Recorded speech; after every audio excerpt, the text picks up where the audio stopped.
I never thought my own sister would marry a man twice her age just to steal the land our parents left me. But here I was, standing in my driveway in suburban Phoenix, Arizona, watching her kiss Richard Thornton, the president of our homeowners association, like he was the love of her life instead of a pawn in her twisted game. My name is Marcus Webb, and I inherited a beautiful 2-acre property in the Sunset Ridge community from my parents 3 years ago. The house itself was modest, a ranch-style home built in the 1980s, but the land was worth a fortune. My parents had purchased it before the area became desirable, before developers started circling like vultures, offering obscene amounts of money for properties they could subdivide and turn into cookie-cutter housing developments. I had no intention of selling. This was my home, my sanctuary, and the place where I planned to raise my own family someday. My sister, Vanessa, saw things differently. She had always been the jealous type, even when we were kids. When Mom and Dad died in a car accident, she was furious that they left me the property and gave her only a modest cash inheritance. Never mind that I had been the one taking care of them in their final years, that I had moved back home to help with their medical appointments and daily needs, while she was off living her best life in Los Angeles, pursuing a modeling career that never quite took off. She felt entitled to half of everything, and when the will was read and she realized she was not getting the land, something inside her snapped. The first sign of trouble came 6 months ago when I started receiving violation notices from the HOA. Suddenly, my mailbox was the wrong color. My grass was half an inch too tall. My trash cans were visible from the street for 20 minutes longer than allowed on collection day. The citations were relentless and clearly targeted. Nobody else in the neighborhood was being scrutinized like this, and I knew exactly who was behind it. Richard Thornton had been the HOA president for 8 years, ruling over Sunset Ridge with an iron fist and a clipboard full of regulations. He was 53 years old, divorced twice. With a receding hairline he tried to hide under a baseball cap whenever he was patrolling the neighborhood looking for violations. He drove a white Ford Explorer with a custom license plate that read HOA Prez, and he took his position more seriously than most people take actual jobs. Before this mess started, I had barely spoken to him beyond the occasional wave when I saw him driving past my house. Then Vanessa came back to Phoenix. She said she was done with Los Angeles, that she wanted to be closer to family, which should have been my first warning sign. Vanessa never did anything out of sentiment. She was 28, ambitious and calculating. Within 2 weeks of moving back, she had somehow become friendly with Richard. Within a month, they were dating. Within 3 months, they were engaged. I remember the day she showed up at my door with a ring on her finger, a gaudy diamond that probably cost more than Richard's annual salary from whatever desk job he worked when he was not busy harassing his neighbors. She had this smile on her face, the kind that did not reach her eyes, and she told me she was getting married. "You are marrying Richard Thornton?" I asked, unable to hide my disbelief. "The HOA president?" "I know it seems sudden," she said, examining her nails like she was bored by the conversation already. "But when you know, you know. Richard is a wonderful man, stable, responsible, and he really cares about this community." "He has been fining me for everything except breathing," I said. "Last week I got a violation notice because my house numbers were supposedly faded." "They are not faded, Vanessa. They are perfectly visible," she shrugged. "Maybe you should just follow the rules, Marcus. The HOA exists for a reason. Property values do not maintain themselves." That was when I knew. The look in her eyes, the casual dismissal of my concerns, the way she kept glancing past me into my house like she was already measuring it for new furniture. This was not about love. This was about the land. I did some digging after that conversation. I talked to my lawyer, James Richardson, who had handled my parents' estate. He confirmed what I suspected. Under Arizona law, if Vanessa married Richard, and they somehow managed to force me out of my property through HOA violations and mounting fines, She could potentially have a claim to the proceeds if the property went to foreclosure or forced sale. It was a long shot, a complicated legal maneuver that would require precise timing and a lot of harassment, but it was possible. Especially if Richard used his position as HOA president to make my life unbearable and rack up penalties that I could not afford to pay. "You need to be careful," James warned me. "Document everything. Every violation notice, every interaction with Richard or the HOA board. Keep receipts for all your payments and improvements to the property, and whatever you do, do not let them bait you into doing something you will regret." I took his advice seriously. I started keeping a folder with every piece of correspondence from the HOA. I installed security cameras around my property to record any interactions. I made sure my yard was immaculate, my house was perfectly maintained, and I never gave them a legitimate reason to cite me for anything. But the violations kept coming anyway. The wedding happened on a Saturday in October, a small ceremony at a local venue with maybe 30 guests. I was not invited, which was fine by me. I heard about it through neighbors who thought the whole situation was bizarre. Richard Thornton, perpetual bachelor and neighborhood tyrant, marrying a woman 25 years his junior who had suddenly appeared out of nowhere. People talked, but not loud enough for Richard to hear, because nobody wanted to end up on his bad side. The Monday after the wedding, I received a certified letter from the HOA. This was not just another violation notice. This was a formal legal document stating that I was in violation of 14 different community bylaws, and that if I did not rectify the issues within 30 days, the HOA would begin legal proceedings to place a lien on my property. The fines totaled $18,000. I read through the list in disbelief. My fence was allegedly 6 inches too tall in one section. My landscaping included prohibited plant species. My driveway had oil stains that were considered unsightly. My roof shingles were the wrong shade of brown. The accusations were absurd, half of them completely fabricated. But I knew that fighting them would cost money and time, and that was exactly what they wanted. I called James immediately. He reviewed the letter and shook his head. "This is harassment, plain and simple. But proving it in court will be difficult. The HOA has broad authority under the CC and Articus that you agreed to when you purchased the property. Well, technically when your parents purchased it. We can fight this, but it is going to be expensive and there is no guarantee we will win." "So what do I do?" I asked, feeling the walls closing in. "We file a response challenging each violation. We request an independent inspection of your property. We demand a formal hearing with the HOA board, and we make it as difficult and time-consuming as possible for them to proceed.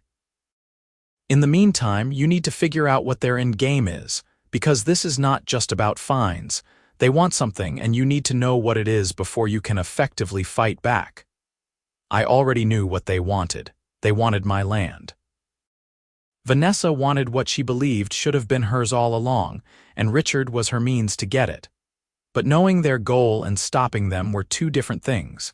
The harassment escalated over the next few weeks. Richard started showing up at my property unannounced, accompanied by other HOA board members, conducting inspections that were really just excuses to intimidate me. They would walk around my yard with clipboards, taking photographs, pointing at things and whispering to each other. I recorded everything on my security cameras, but their behavior was technically within their rights as HOA representatives. Vanessa would occasionally join them, standing at the edge of my property with her arms crossed, watching me like I was a problem to be solved rather than her brother.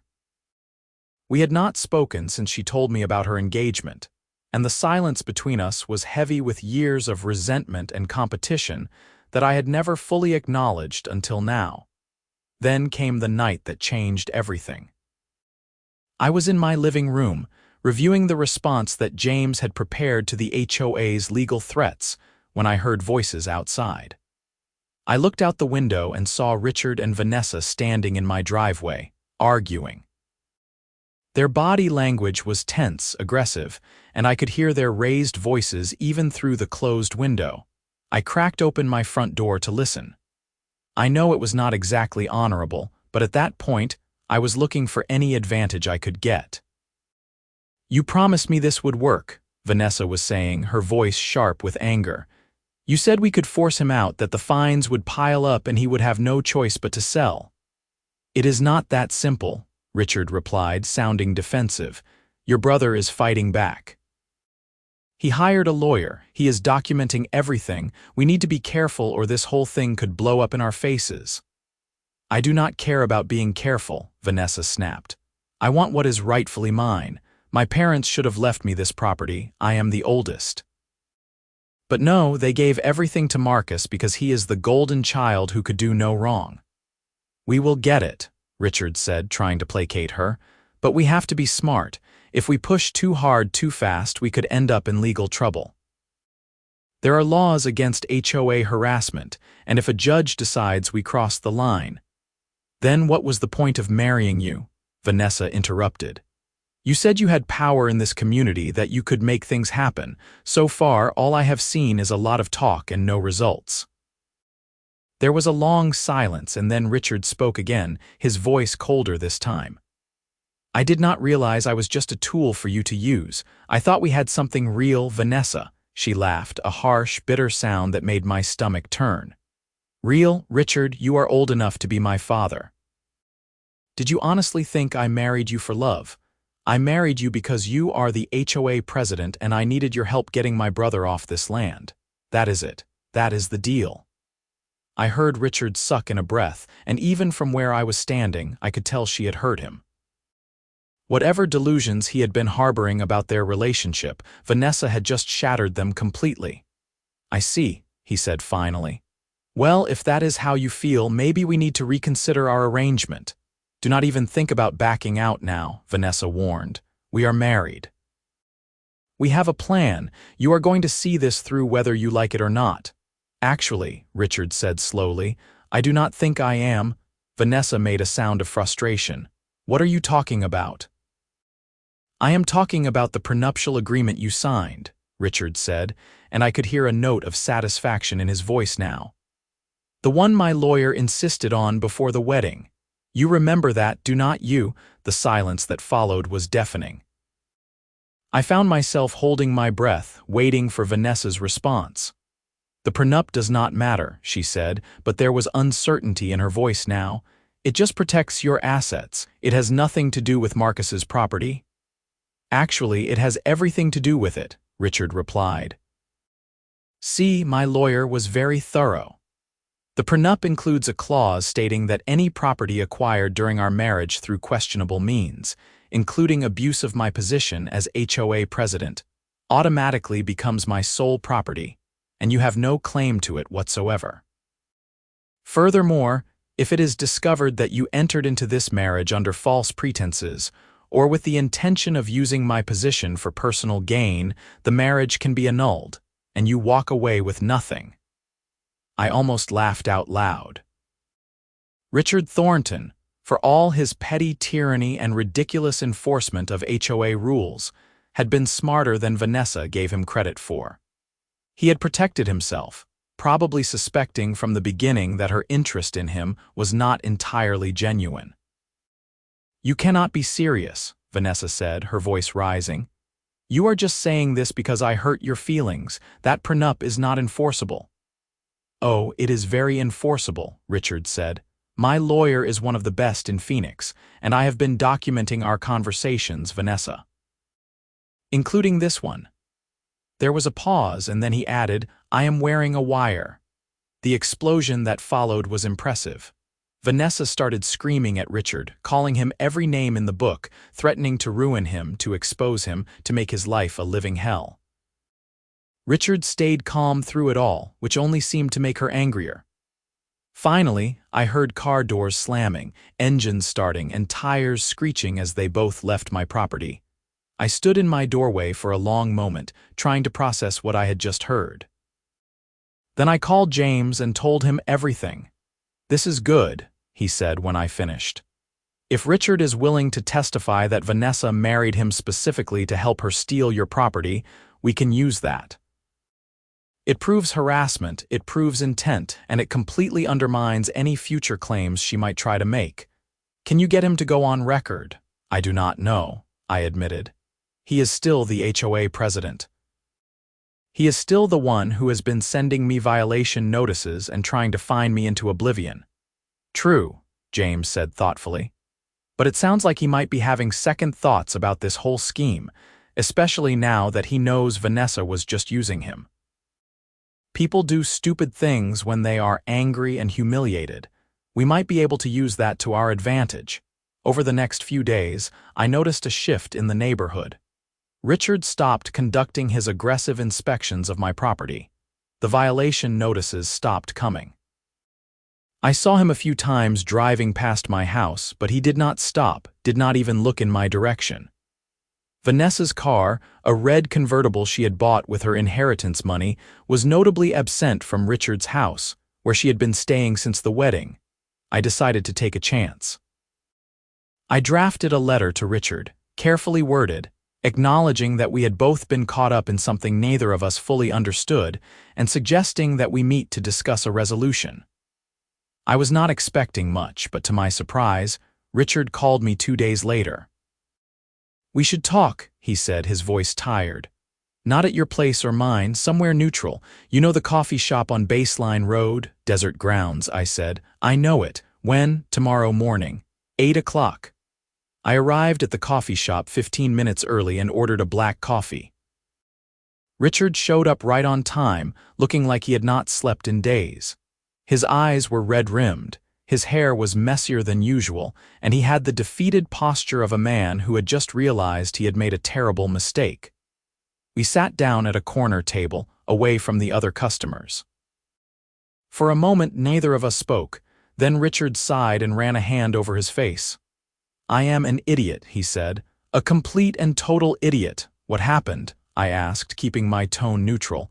"Your sister happened," he said bitterly. "I thought she actually cared about me. I mean, I knew it was fast, I knew there was an age difference, but she seemed so interested in everything I did, so supportive. She listened when I talked about the HOA, about my ideas for the community. She made me feel like I mattered. And it was all a lie," I said quietly. "All of it," he confirmed. "She wanted your land, Marcus, that is all she ever wanted, and I was stupid enough to help her try to get it because I thought we were building a life together." He laughed, a hollow sound. "The prenup was my lawyer's idea. Tom Chen, he handles all my legal stuff. He insisted on it, said I needed to protect myself given the age difference and how quickly things were moving. I almost did not do it because I did not want Vanessa to think I did not trust her. Turns out, Tom was right to be suspicious. So what now?" I asked. Richard was quiet for a moment, staring into his coffee. "I am done," he said finally. "Done with the harassment, done with the violations, done with all of it. I am going to recommend to the HOA board that we drop all pending actions against you and refund any fines you have already paid. Your property is in compliance, Marcus. It always has been. I was just looking for excuses because Vanessa convinced me that you were a problem neighbor who was bringing down property values. And your marriage?" I asked. "Over," he said flatly. "I filed for annulment this morning.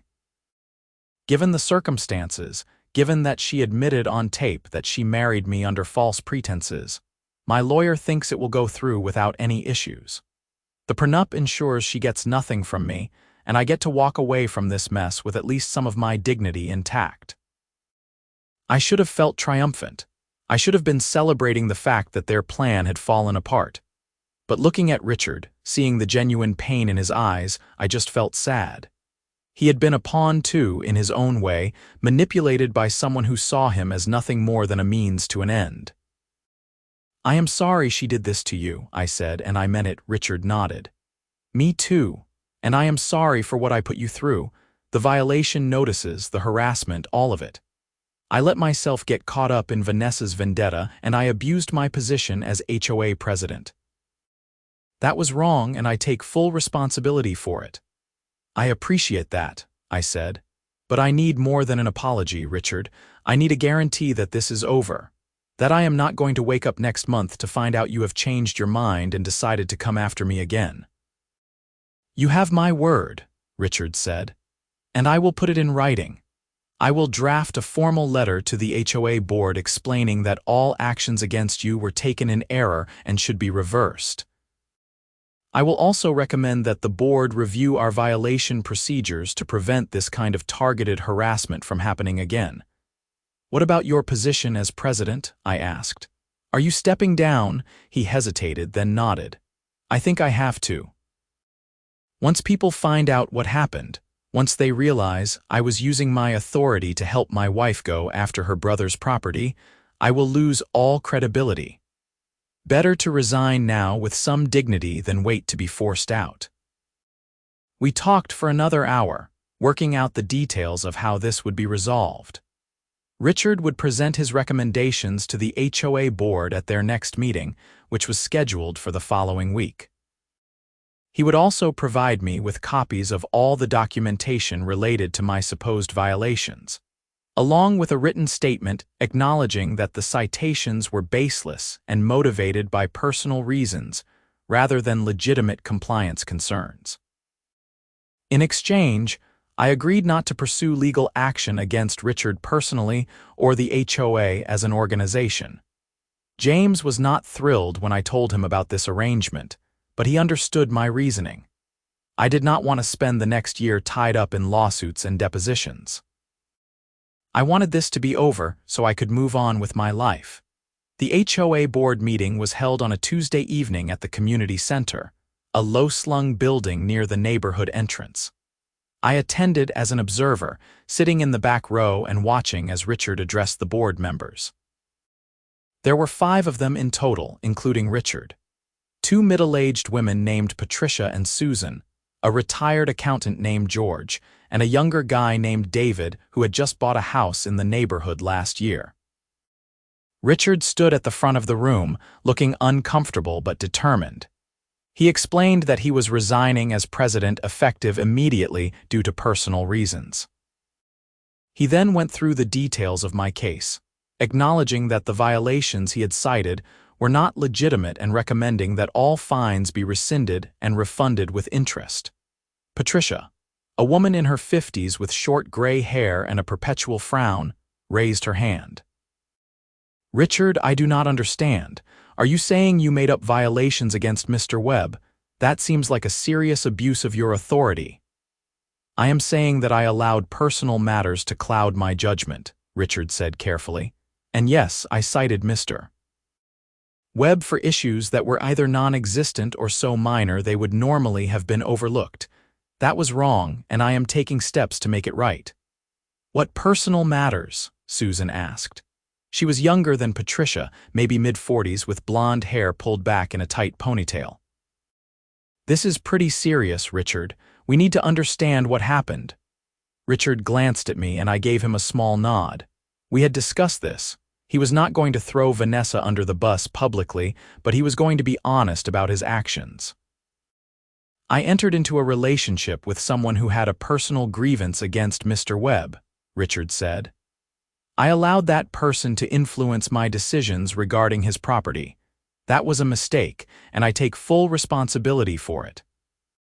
My resignation is effective immediately, and I recommend that the board appoint an interim president while you search for my replacement. The board members looked at each other, clearly uncomfortable. Finally, George, the accountant, spoke up. I think we need to accept Richard's resignation and his recommendations regarding Mr. Webb's fines. But I also think we need to conduct a full review of all violation notices issued over the past year to make sure there are not other cases where personal bias may have influenced our enforcement actions.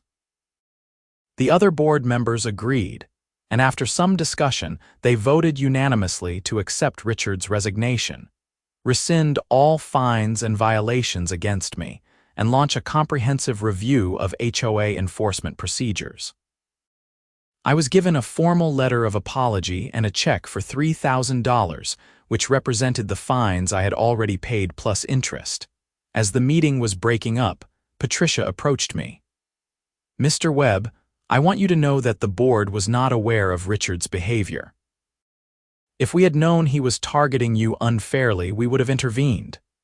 "I appreciate that," I said, "but I think there might have been signs that something was not right. Maybe this review will help prevent similar situations in the future." She nodded. "I hope so.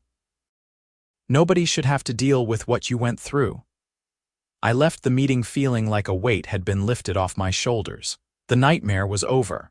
I had my property, my peace of mind, and my freedom from HOA harassment, but there was still one loose end that needed to be addressed. Vanessa had been conspicuously absent from everything. I had not heard from her since the night I overheard her argument with Richard, and I had no idea where she was staying or what her next move might be. That question was answered 2 weeks later when she showed up at my door. She looked different. Her hair was pulled back in a messy bun, she was wearing jeans and a plain t-shirt instead of her usual designer clothes, and there were dark circles under her eyes. She looked tired, defeated, and for the first time in years, vulnerable. "Can I come in?" she asked. I hesitated, then stepped aside and let her into my living room. We sat down, the silence between us heavy and uncomfortable. "I am guessing you know everything," she said finally. "Pretty much," I replied. "Richard told me about the prenup, about the annulment, about all of it." She nodded, looking down at her hands. "I messed up, Marcus, really messed up. You think—" I could not keep the bitterness out of my voice. "You married a man you did not love, manipulated him into harassing me, and tried to steal the property Mom and Dad left me. Yeah, I would say you messed up." "I was angry," she said quietly. "When Mom and Dad died, when I found out they left you everything, I felt like they were saying I did not matter. That all those years I was out in LA trying to make something of myself, they were here bonding with you, deciding you were the responsible one who deserved the family legacy." "That is not what happened," I said. "They left me the property because I was here taking care of them. Because I put my life on hold to make sure they were comfortable and safe in their final years. Where were you, Vanessa? You visited maybe twice in those last 2 years. You were too busy with your modeling career and your LA lifestyle to be bothered with your dying parents." She flinched like I had slapped her. I know I should have been here more, but it hurt, Marcus. It hurt to see them getting older and sicker, and I did not know how to deal with it.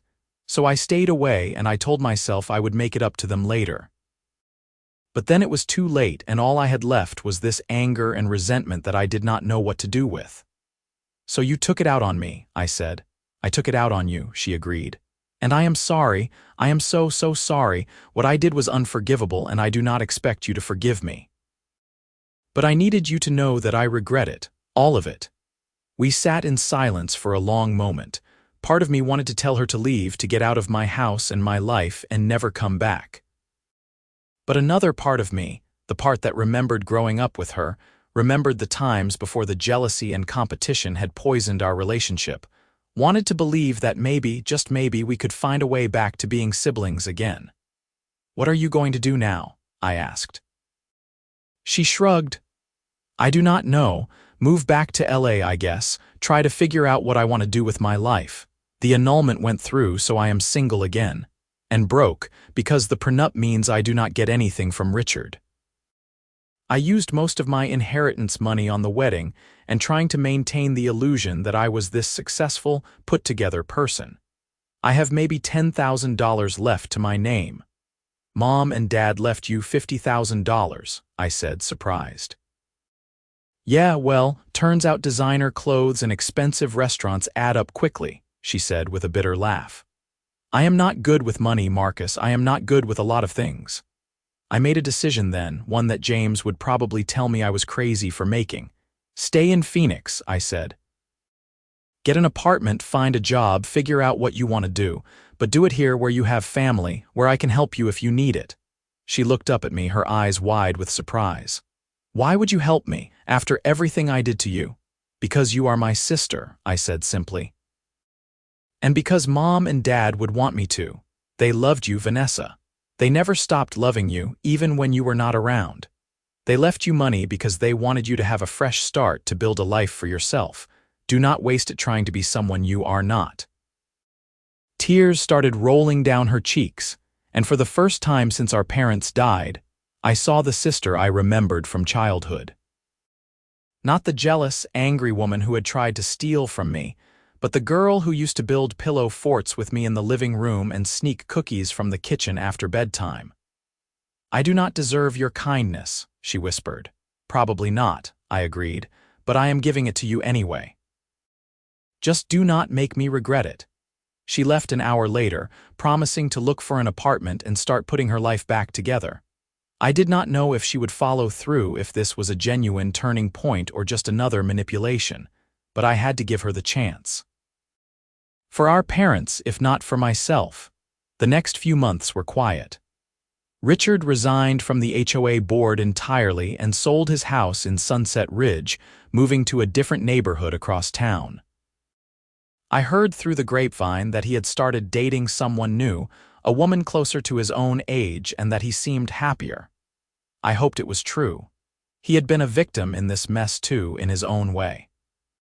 The new HOA president was Patricia, the gray-haired woman who had questioned Richard at that final board meeting. She was fair but firm, enforcing the community rules without the petty tyranny that had characterized Richard's tenure. Under her leadership, the board implemented new policies to prevent harassment and ensure that all violation notices were reviewed by multiple board members before being issued. It was not a perfect system, but it was better. Vanessa found an apartment in Temp and got a job as a marketing coordinator for a small tech company. She was not making a fortune, but it was honest work, and she seemed to be taking it seriously. We started having dinner together once a month, slowly rebuilding the relationship that had been fractured by grief and resentment. It was awkward at first, neither of us quite sure what to say, but gradually we found our way back to being siblings again. One evening, about 6 months after everything had fallen apart, Vanessa showed up at my door with a bottle of wine and a sheepish expression. "I have something for you," she said. She handed me an envelope. Inside was a check for $5,000 made out to me. "What is this?" I asked. "It is not enough to make up for what I did," she said. "But it is what I can afford right now. Consider it rent for all the times you are going to have to put up with me in the future." I laughed and tried to hand the check back. "I do not want your money, Vanessa."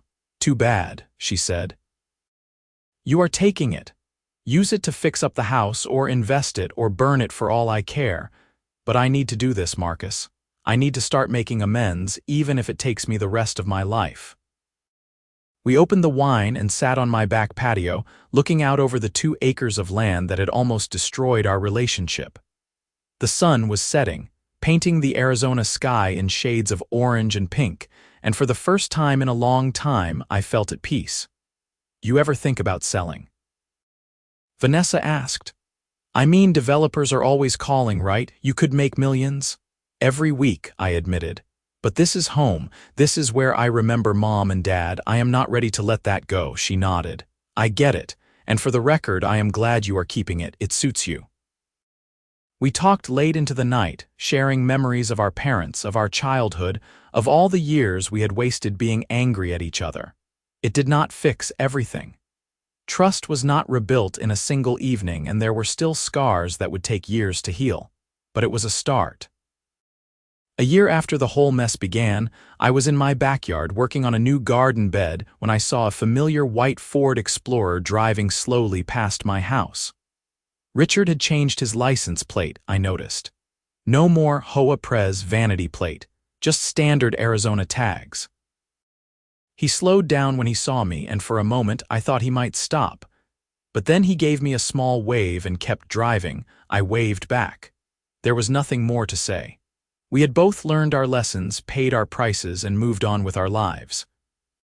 The property values in Sunset Ridge continued to climb, and developers continued to call with ever-increasing offers. I continued to turn them down. The HOA, under Patricia's leadership, focused on maintaining the community without the harassment and overreach that had characterized Richard's presidency. Life returned to normal, or as normal as it could be after everything that had happened. Vanessa thrived in her new job and was eventually promoted to senior marketing coordinator.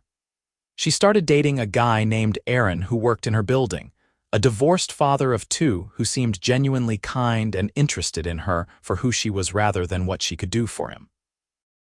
She brought him to meet me one Sunday afternoon, nervous about my reaction, but I liked him immediately. He treated her well, and that was all I cared about. The legal fallout from the attempted land grab was minimal.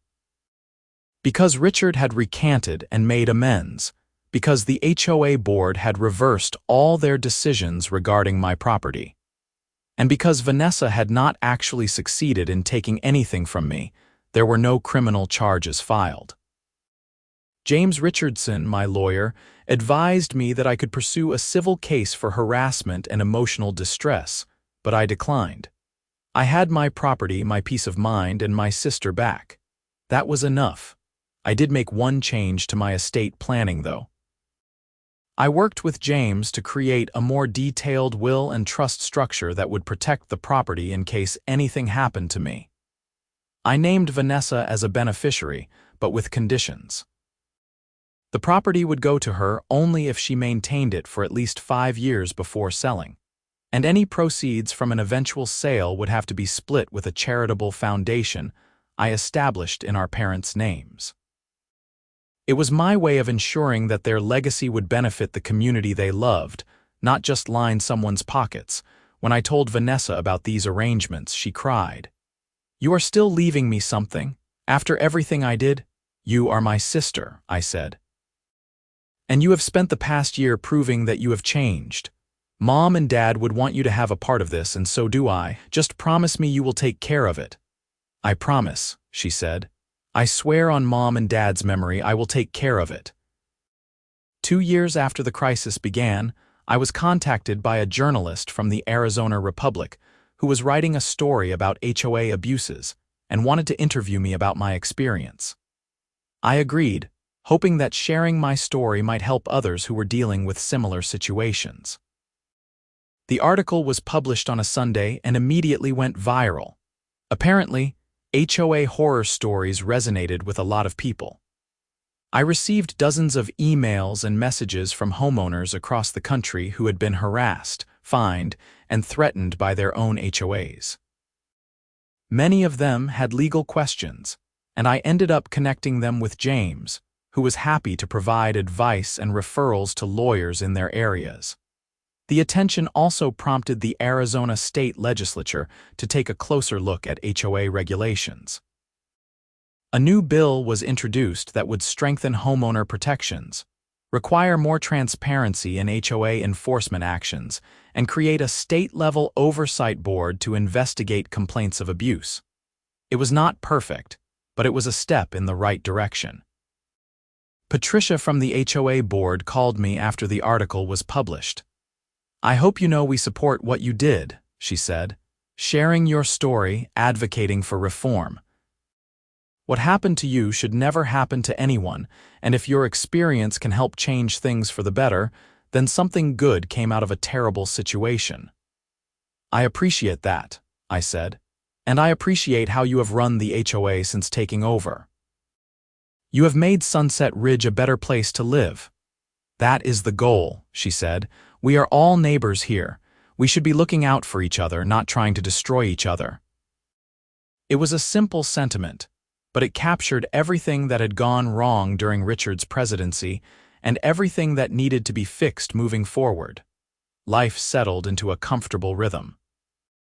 I continued working my job as a software engineer, a detail I had not mentioned much because it was not relevant to the HOA drama, but it paid well and allowed me to work from home, which meant I could keep an eye on my property and maintain it properly. I dated occasionally, but nothing serious. After watching my sister's disastrous marriage to Richard, I was in no hurry to rush into a relationship. Vanessa and Aaron got engaged, and this time, the engagement felt genuine. They had a small, intimate wedding at a vineyard in Sedona, and I walked her down the aisle. She looked beautiful and happy, and when she said her vows, I could see that she meant every word. Aaron was not a tool to be used or a means to an end. He was her partner, and she had finally learned what that meant. At the reception, during the speeches, Vanessa stood up and surprised everyone by addressing me directly. "I want to thank my brother Marcus," she said, her voice steady despite the emotion in her eyes. "A few years ago, I did something terrible to him.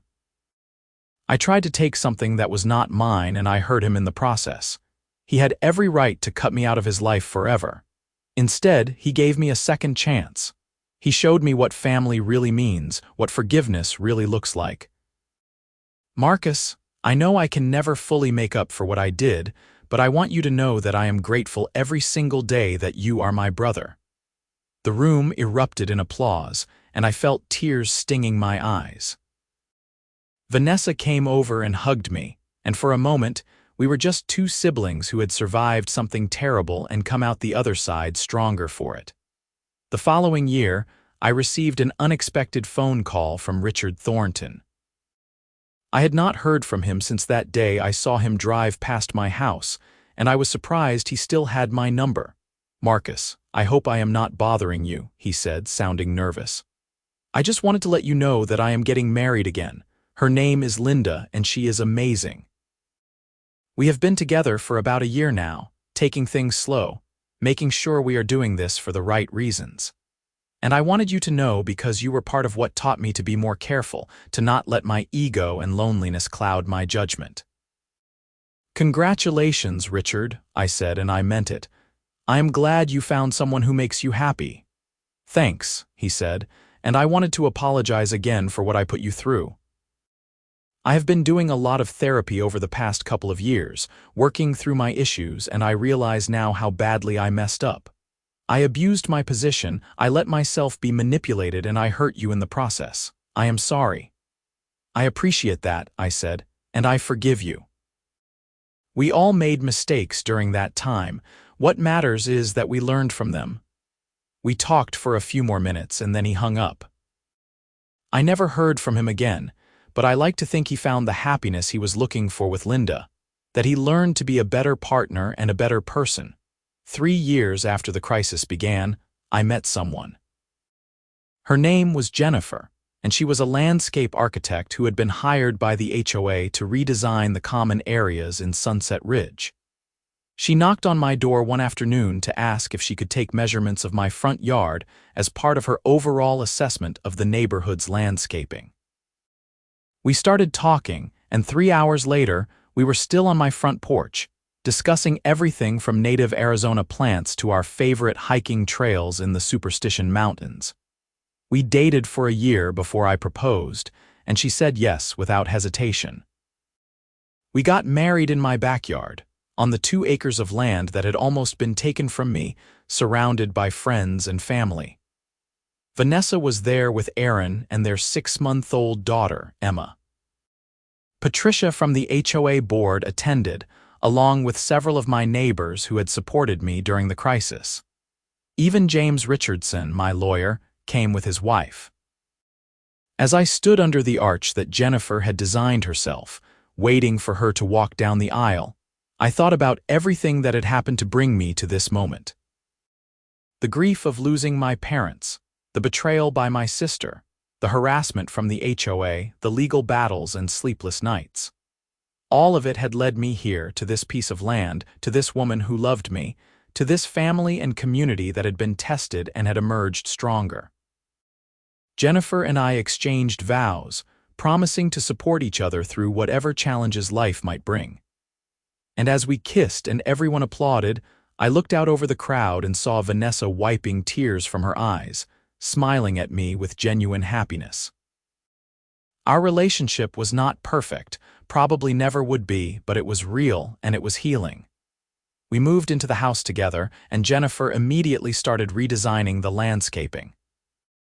She added native plants that required minimal water, created a beautiful rock garden in the backyard, and designed a vegetable garden that produced more tomatoes and peppers than we could possibly eat. The house became a home in a way it had not been since our parents died, filled with laughter and love and the promise of a future together.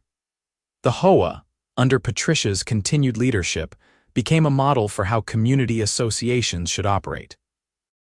The reforms that had been implemented after Richard's resignation were working.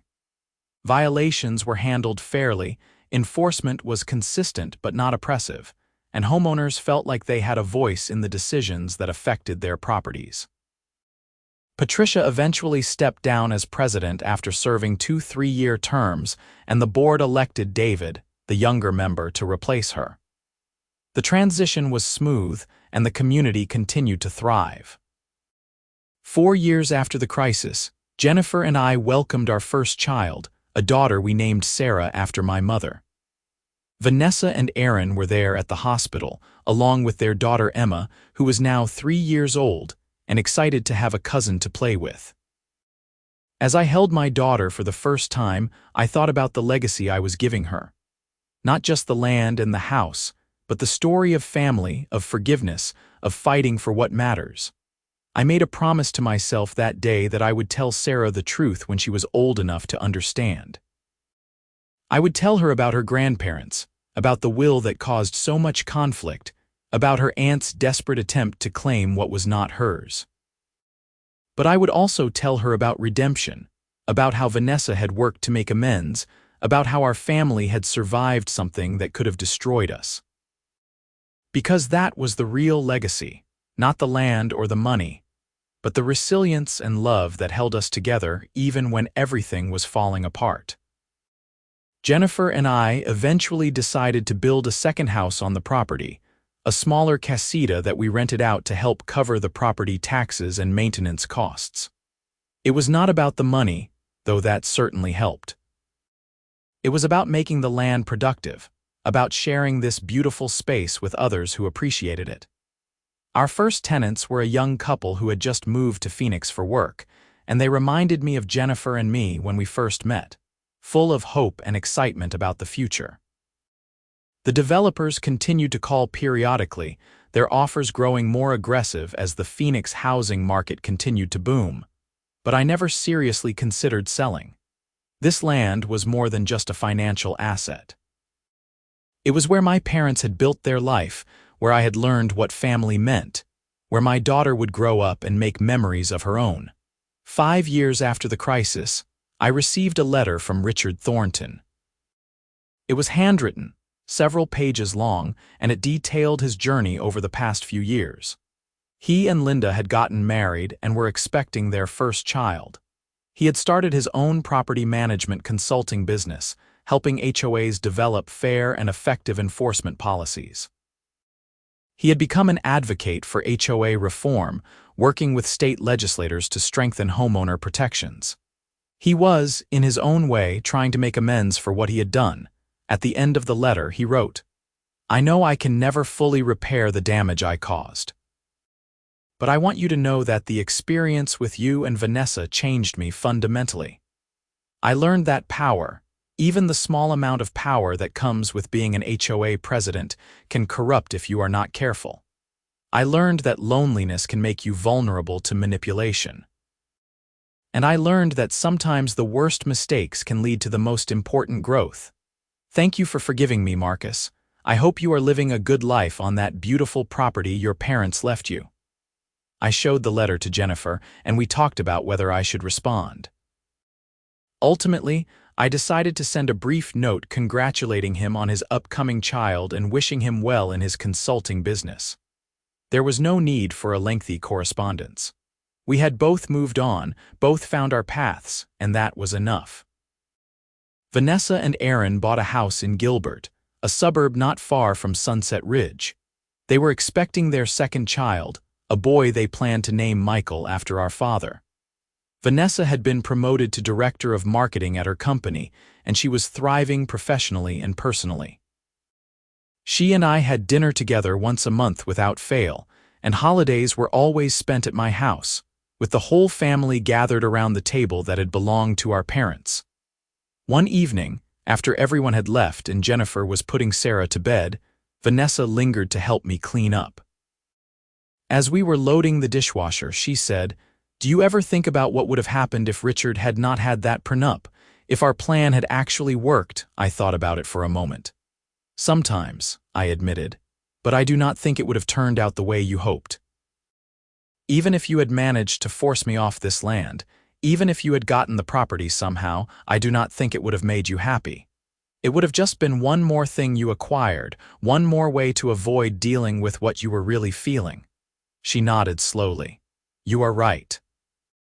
I was so focused on what I thought I deserved, on what I felt I had been denied, that I could not see how much damage I was doing. Not just to you, but to myself. I am grateful the plan failed, Marcus. I am grateful for the prenup, for Richard's lawyer being smart enough to protect him for all of it, because if it had worked, I would have lost you forever, and I would have had to live with what I had done. But it did not work, I said gently, and you did the hard work of making amends. That is what matters now. She hugged me then, a long, tight hug that said everything words could not. When she pulled back, there were tears in her eyes. I love you, big brother, and I am so sorry for everything. I love you too, I said, and I forgive you, I have forgiven you. 6 years after the crisis began, the Arizona legislature passed the Homeowner Bill of Rights, a comprehensive reform package that addressed many of the issues I had raised in my interview with the Arizona Republic. The new law required HOAs to provide detailed justification for all violation notices, created an appeals process for homeowners who disagreed with citations, imposed limits on fines and penalties, and established a state oversight board to investigate complaints of harassment and abuse. James Richardson called me the day the governor signed the bill into law. You did this, Marcus, he said. Your story, your willingness to speak out, it made a difference. Thousands of homeowners across Arizona will have better protections because you had the courage to share what happened to you. It was not just me, I said. It was Richard admitting what he had done, the HOA board being willing to make changes, Vanessa working to make amends. A lot of people contributed to this outcome. Maybe, James said, but you were the catalyst. You refused to be a victim. You fought back, and then you turned your experience into something that could help others. That takes courage and character. I did not feel particularly courageous or noble. I just felt grateful that something good had come out of something so painful. If my experience could prevent even one person from going through what I had gone through, then all the stress and fear and anger had been worth it. 7 years after the crisis, I stood in my backyard with Jennifer, watching Sarah play with her cousin Emma and her little brother Michael. Vanessa and Aaron were there, along with Aaron's 2 teenage kids from his first marriage. Patricia and her husband had stopped by for a barbecue, and several of my neighbors were there too. It was a perfect Arizona evening, the temperature cooling as the sun began to set, painting the sky in brilliant shades of orange and red. As I looked around at all these people, at this community we had built together, I realized that this was what my parents had wanted when they left me this land. Not just a financial asset or a piece of real estate, but a foundation for family, for connection, for building something that would last beyond any one person's lifetime. The land that had almost destroyed my relationship with my sister, that had exposed the worst in people and institutions, had also become the setting for healing and growth and new beginnings. It was where Jennifer and I were raising our daughter, where Vanessa had learned the meaning of forgiveness, where Richard had confronted his own weaknesses and learned to become a better person. Jennifer came up beside me and slipped her hand into mine. "What are you thinking about?" she asked. "How lucky I am," I said simply. "How grateful I am that I fought for this place, that I did not give up when things got hard. This land, this family, this community, it is everything." She smiled and kissed me softly. "Your parents would be proud of you. Of how you handled everything, of the man you have become." "I hope so," I said. "I really hope so." As night fell over Sunset Ridge, we lit the fire pit and everyone gathered around, roasting marshmallows and telling stories. Sarah fell asleep in my lap, her small hand clutching my shirt, and I felt a profound sense of peace wash over me. The nightmare that had begun 7 years ago with violation notices, and my sister's betrayal had transformed into something beautiful and lasting. The 2 acres of land that my parents had left me were more than just property. They were home. They were legacy. They were proof that even the worst situations could be overcome with courage, forgiveness, and a commitment to doing what was right. And as I sat there surrounded by family and friends, watching the stars emerge in the Arizona sky, I knew that this was exactly where I was meant to be. The HOA crisis was over. The wounds had healed, and what remained was simply life, in all its messy, beautiful complexity. The prenuptial agreement that had ruined Vanessa's plan had also saved our family. Richard's lawyer's foresight had prevented a theft that would have destroyed any chance of reconciliation. The document that Vanessa had probably signed without fully reading, confident that she could manipulate her way around any obstacles, had been the key to everything falling apart, and then, eventually, coming back together in a healthier way. In the end, the story was not really about the HOA or the land or even the betrayal. It was about family, about second chances, about the possibility of redemption even after the worst mistakes. It was about learning that some things, love, forgiveness, connection, matter more than property or money or winning. And it was about understanding that sometimes the worst thing that can happen to you is also the beginning of something better, something stronger. Something that could not have existed without the struggle and pain that came before. As I carried Sarah inside and tucked her into bed, kissing her forehead and whispering that I loved her, I thought about what I would tell her someday when she asked about the family history, about this land, about the complicated relationships that had shaped our lives. I would tell her the truth. All of it. The good and the bad, the betrayal and the forgiveness, the crisis and the resolution. Because she deserved to know where she came from, what her family had overcome, and why this land meant so much to all of us. But most importantly, I would tell her that love and family were worth fighting for, even when it seemed impossible, even when people let you down. Because at the end of the day, after all the drama and pain and legal battles, what remained was family. Imperfect, flawed, but trying to do better. And that was enough.